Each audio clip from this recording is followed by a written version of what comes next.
The male was talking again. This was not unusual. Males of the Vreth diplomatic caste talk the way deep space drives bleed radiation, constantly in all directions, apparently unaware of the damage it causes to nearby organisms. What was unusual was the content. He was describing in elaborate and cheerful detail how he had killed things. Lots of things. Things from worlds with gravity that would pancake most of us before we finished unbuckling our restraints. He named them like trophies on a wall he'd spent decades decorating. The Gorethian cave stalker, the six-limbed pack hunters of Durath IV, something he called a razorback from a swamp planet whose name I couldn't pronounce and didn't want to. The other officers at the table were impressed. I was watching the human. She sat 2 seats down from him, junior rank, no decorations on her collar, which meant either she was new or she didn't see the point.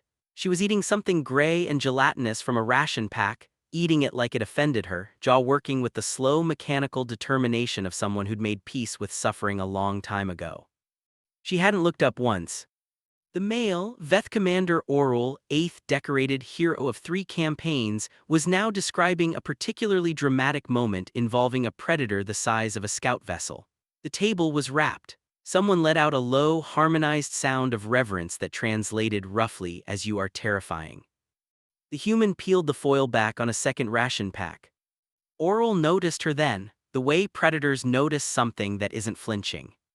"You've been quiet," he said in the standard tongue, not unkindly, curious maybe, the way you're curious about a door that won't open. "Have you hunted? Your kind comes from a world of..." "Hunted, yeah," she didn't look up, little bit. He waited for more. She ate her gray thing. "Impressive creatures," he offered. She seemed to think about it. Actually think, jaw stilling for a moment, eyes going to some middle distance where she was seeing something that wasn't this room. Oral exchanged a glance with the officer beside him. The glance said, "Charming, isn't it? The small ones always undersell themselves." Then the human looked up. First time since the conversation started. She looked directly at Oral with eyes that, and I have reviewed my own memory of this moment 17 times since, and I stand by the description, did not look like the eyes of someone who was going to be impressed by anything ever again for the rest of her life. She said, "Did any of them hunt you?" Oral blinked.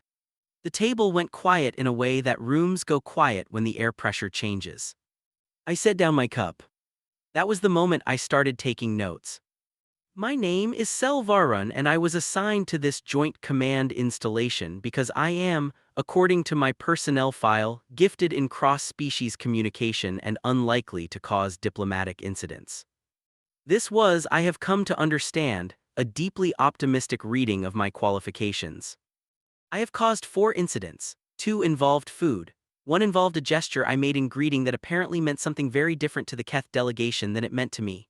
The 4th, and this one I maintain was not entirely my fault, involved a misunderstanding about whether a human's offer to show me around the armory was procedural or a challenge to personal combat. It was procedural. They were just being friendly. They are almost always just being friendly. This is the thing no one in the liaison office prepared me for. You read the reports, you study the engagements, you review the recorded conflicts on 17 worlds, and you build in your mind a picture of a species that is all edge, all teeth, all forward momentum and territorial fury, and then you meet them in person and the first thing they do is offer you a hot beverage and ask if you've eaten.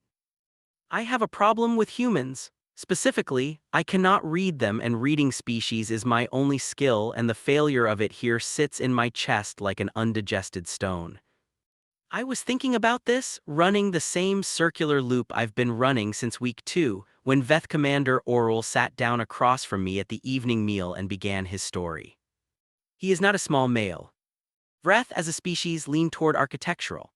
Their bodies are less built than constructed, the kind of frame that looks like evolution was solving for a specific problem and did not care what the solution weighed. Oral is a decorated commander of 8 campaigns and carries himself with the particular confidence of someone who has never needed to wonder in any room whether he was the most dangerous thing in it. I have watched him walk into spaces and watched the spaces reorganize themselves around him. He earned it, I don't dispute that. The 3rd Durath campaign alone I've read the dispatches. What he did in the cave systems, there was not strategy so much as will, a refusal to be killed that sustained itself across 19 standard days underground and came out the other side with 11 fewer soldiers than it went in with, and a victory that no one had thought geometrically possible. He is, in the vocabulary of every species I have ever studied, a warrior. He sat down across from me, accepted a bowl of something the mess hall was calling protein broth with the serene indifference of a male who has eaten worse without complaint, and he began. It started with the razorback. The razorback apparently is native to a swamp planet in the Orith cluster, a world with gravity that runs about 1.4 times Vreth standard and an atmosphere that Oral described as trying to kill you before the animals got the chance. He had been stationed there for 6 months during a territorial survey. He had during that survey encountered a razorback 3 times. The first time he'd run. He said this without embarrassment. I have always liked that about Oral, he does not edit himself for effect. The first encounter, he ran, and the razorback did not give chase, which he only later understood was because the razorback was flanking, driving him, moving him somewhere it wanted him to be. I did not understand until the second encounter, he said, tearing a piece of bread with his secondary hands while his primary ones managed the broth, that it had been watching me since I arrived. Beside me, Keth Officer Murin made the harmonized reverential sound. 2 other officers down the table leaned in. I was watching my own hands. I do that. A nervous habit that my supervisor at the liaison office described as charming and that I experience as a constant reminder that I am in a body that reacts to things before my brain has finished processing them. The second encounter, Oral had anticipated the flank. He'd changed his route, doubled back, used the terrain. He described it with the economy of someone who has replayed a memory so many times it has worn smooth, no excess, just sequence. Approached from upwind, waited, 3 hours flat on his belly in water that tasted like something had died in it consistently for centuries. The razorback came. He killed it. He described how with the same tone someone might use to describe filing a report. Not modesty, simply a male for whom killing a large animal is logistically interesting and emotionally neutral, which is its own kind of statement. The table was delighted. I looked down the row. The human was eating. She'd arrived about 10 minutes into Oral's story and sat 2 seats from the far end without making a production of it. Just set her tray down, folded herself into the chair, and began working through a ration pack with the grim dedication of someone completing an unpleasant but necessary task. Junior rank? I'd seen her twice before this, both times in the corridor outside the Western training blocks, both times moving at the specific pace of someone who is not lost but is not entirely certain where they're going. She had the kind of face that reads neutral until it reads something else entirely, and the interval between those 2 states is short enough to miss if you're not watching. I was watching. The ration pack appeared to contain something gray. She was eating it with a spoon she'd produced from somewhere on her person because apparently the mess hall spoons did not meet some standard she held. Oral moved to the cave stalker of Gorith, 8-limbed, semi-intelligent, not enough to negotiate with, enough to hold a grudge, he said, and Murin laughed, and even I smiled because it was a real and recognizable thing, the species that is almost smart enough to be a problem. He tracked it for 4 days, lost 2 members of his survey team before he understood its territory patterns, changed the hunt entirely on day 3. The human peeled back the foil on a second pack. Still not looking up. I had the distinct and unscientific impression that she was listening very carefully. Oral reached the pack hunters of Durath.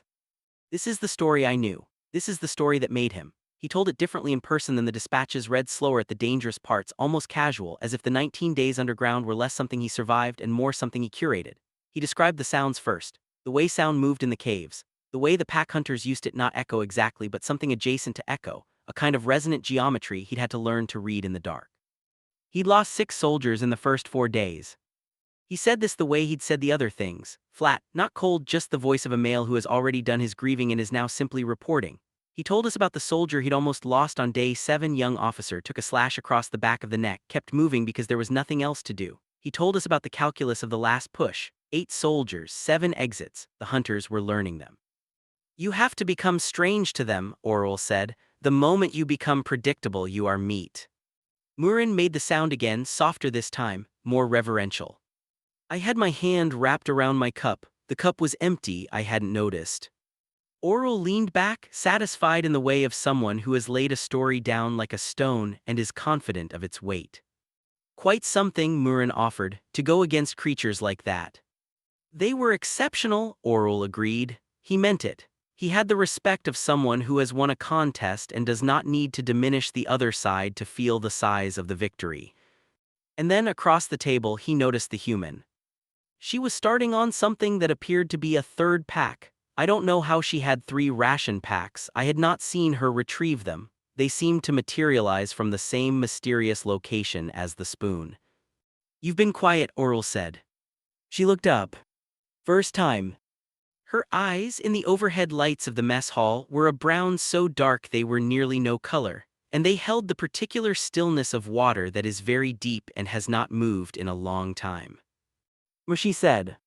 Oral, to his credit, did not take this as deflection. "Have you hunted your kind? The worlds you come from are rough." "Yeah," she set the spoon down. "Hunted some impressive creatures."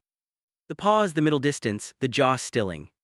When she looked back at him, whatever was in her face was not pride and was not modesty and was not the carefully assembled performance of someone managing an impression. It was something older than any of that. "Some were," she said, "some you just tried to get through." Oral nodded. He understood getting through. He was about to say something that I think would have been genuinely collegial. He was moving toward her in the way that warriors recognize each other when she spoke again. Quiet, not soft, quiet the way a room is quiet before pressure changes. "Did any of them hunt you?" The word sat in the air. Oral blinked, one long, slow blink, the kind that isn't confusion so much as reprocessing. "The animals," he said. "The animals, the things you went after." She picked up the spoon again. "Did any of them turn it around?" The table was very still. Oral said slowly, "The pack hunters learned our exits." "That's something." She scraped the bottom of the pack. "That's close." "Close to what?" She seemed to consider whether to answer. Then she put the third empty pack on top of the second and the second on top of the first, aligned them precisely, stood up with her tray and said, not cruelly, not as a challenge, just as a statement of fact that she was apparently done holding. "Close to what it feels like when the thing you're hunting starts hunting back." She left. The table did not immediately resume. I turned my empty cup in my hands, around and around. Oral was still looking at the door she'd walked through. Murren said carefully, "What did she mean?" "I don't know," Oral said. He sounded, for the first time since I'd known him, like he was going to think about something for a while before he felt comfortable again. I picked up my pen and opened my log. I wrote, "Entry 31, something happened today, not sure what it was yet," following up. I always say that. This time I think I meant it. Her name, I eventually learned, was Rook.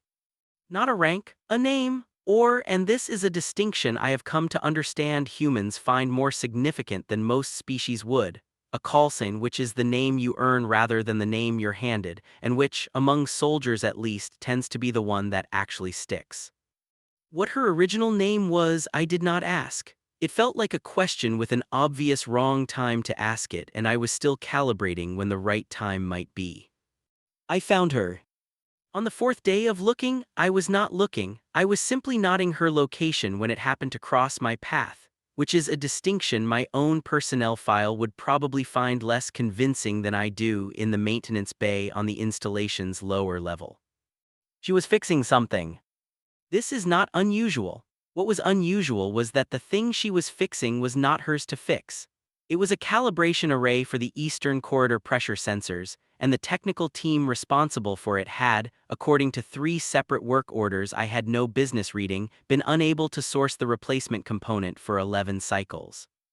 She had sourced it from what I did not immediately understand. Later I would learn she had adapted a component from a thermal regulator in an auxiliary shuttle bay, a shuttle that had been non-operational for so long it had been functionally forgot.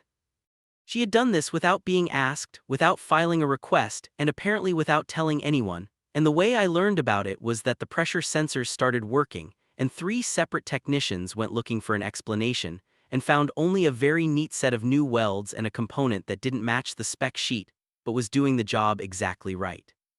She was crouched on the floor of the maintenance bay when I found her, not fixing that already done, but doing something to one of her boots with a small tool I didn't recognize. "You're the log keeper," she said without looking up. I don't know how she knew it was me. I was not loud, I had been specifically quiet. Selvarun, I said, liaison office. Yeah, she turned the boot over. Whatever she was doing to it was extremely focused. You've been tracking me. Observing, I said, I observe people, it's my function. She looked up then, the same look as the mess hall, minus the stillness. There was something slightly warmer in it now, which I found more unnerving than the stillness somehow. Okay, she said, and went back to the boot. I stood there for a moment. Then I sat down on a crate because standing over someone who is sitting felt aggressive in a way I couldn't defend, and I have learned that the physical logistics of conversations with humans matter considerably more than the theory of them. What did you mean, I said, in the mess hall? About the hunting back thing. Yes. She finished whatever she was doing to the boot, set it aside, picked up the other one. You know what ambush predators do, she said, not a question. Generally, they pick a spot, wait, let the target come to them. She turned the boot in her hands. Most things that hunt do some version of that. Economy, why chase when you can wait? Commander Oral's pack hunters did something similar, the cave system. Yeah, she nodded once. That was real, they figured out the exits, that's smart, that's the beginning of something. The beginning of what? She looked at me. Of hunting back, she said. When the thing you're after figures out it's being hunted and changes the game, not just reacting, deciding, choosing terrain, choosing timing, using you against you. I thought about the Razorback, driving Oral toward a position it had selected. The Razorback did that, I said. A little, she set the boot down, but it was still running animal behavior, instinct with a shape to it. That's not the same as, she paused, chose a word, strategy. And you've been hunted by something with strategy. She didn't answer. This is the thing about silences with humans, they are not all the same silence. There is the silence of someone who didn't hear you, the silence of someone composing a deflection, the silence of someone who finds your question offensive. And then there is this silence which I have started thinking of privately as the inventory silence, where they are going through a mental list of things they know, deciding what is safe to put on the table.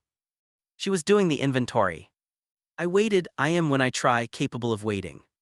Siege of Marath Station, she said finally, you know it. I did, broadly, a defensive engagement 4 years prior, one of the first joint human-Veth operations under the early merger protocols. A Keth incursion, supply lines cut, the station isolated for something like 40 cycles before relief arrived. You were there, I said. Yeah. I waited. There were about 60 of us inside. Civilian staff, skeleton military crew. The Keth had cut external comms on day 2, so we're operating blind. She picked up the small tool, turned it over in her fingers. She was not aware she was doing it, I think. Standard defensive hold.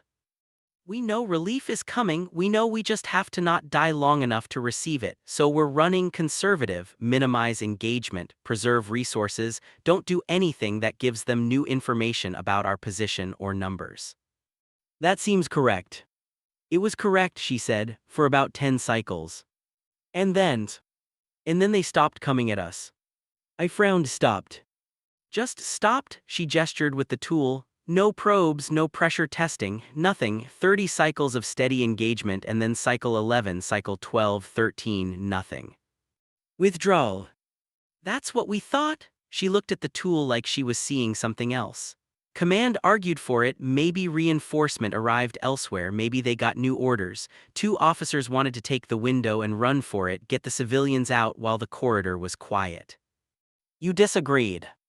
Not a question, I could feel the shape of where this was going the way you feel a room tipping before anything has moved. I disagreed, she confirmed, and I was junior enough that disagreeing was a formal problem, so I didn't make it formal, I just started watching. Watching what? What was different, she said, about the silence, because quiet is never just quiet, something made the quiet. So I'm watching patrol patterns, looking at the perimeter sensors, checking anything that feeds back data on their position, and what I find is they're still there, same rough numbers, no withdrawal, they've just pulled back about 400 meters and stopped moving. She set the tool down very carefully. They were waiting for us to run, she said. The maintenance bay was extremely quiet. The corridor, I said. Every exit funnel, she nodded slowly. They'd mapped us 40 cycles of engagement, and they weren't just pushing, they were reading. They knew our patrol rotations, they knew where we concentrated defense, they knew which exits we favored, and they got us comfortable with the idea that they were dumb and aggressive and that when they stopped coming it meant they'd given up. She paused. We would have run right into it. How many exits were there? 7. She picked up the tool again, set it down again. 7 exits, 3 of them were death. What did you do? I said. Didn't run, she said. Made it look like we were going to, a little. Ran standard pre-evac prep that they could observe, let them settle into waiting mode, and then changed the target. Changed. Stopped trying to get out, she said. Started going in. Took 6 people 3 nights, cut through maintenance access they hadn't mapped because we hadn't used it in 40 cycles, and came up underneath their command relay station. I stared at her. You went toward them, I said. They were watching the exits, something in her face that was not quite a smile. Nobody watches the floor. I sat with this for what was probably an embarrassing amount of time. The relay station, she said flatly, like she was describing weather, had been the source of their jam on external comms. Take the relay, restore comms, call in relief on your own timeline. They'd done it in under 4 hours and been back inside before the Keth understood anything had shifted. Relief arrived 6 cycles later.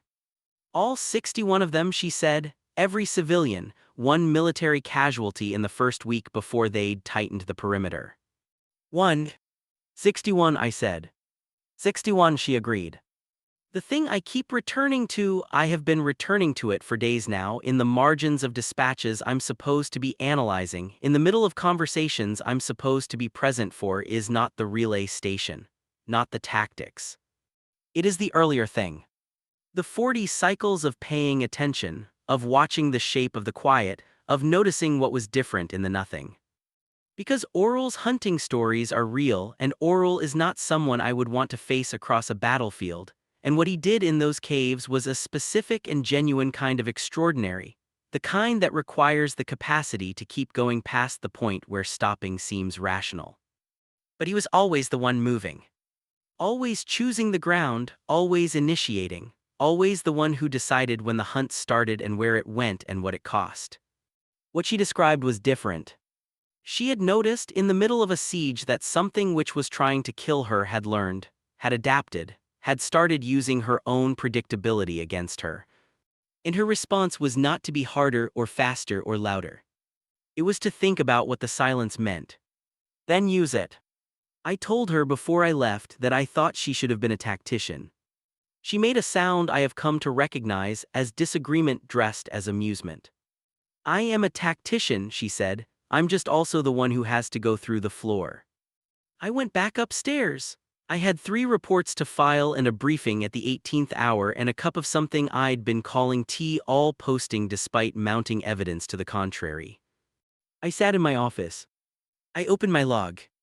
I wrote entry 38, 40 cycles of watching. She spent 40 cycles watching something try to kill 61 people, and what she took from it was information. I don't have a framework for what that is. I am building one.